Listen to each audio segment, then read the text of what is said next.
But sometimes, because the rules that God has for us are so specific and so personal and so demanding, we say, hey, I'm not going to do that. We look for easier rules. See, that's what opens the door to the other worldviews. I'll just find a worldview that fits me rather than try to fit in God's worldview. We write our own rules or go somewhere else where there are no rules at all. Remember Outback Steakhouse slogan, no rules, just right. That might sound like a formula for carefree living, but you know that if you're going to drive on the road where there are no rules, I did that in Cuba, that is frightening.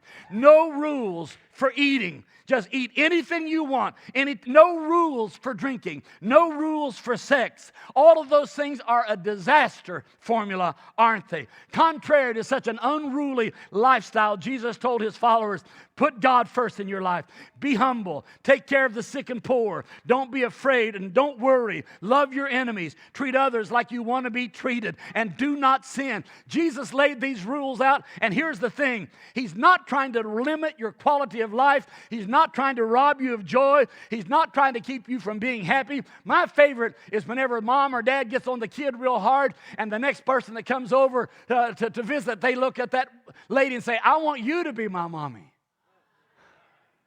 They have no idea what they're volunteering. She could be the meanest woman in the county.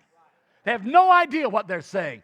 And sometimes the way we behave, God must look at us and say, you have no clue what you're asking for.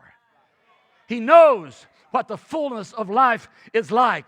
And his rules mark the path clearly. Any other action, any other unruly behavior, every time you choose to disobey God, you step off the path. And when you do, you risk everything.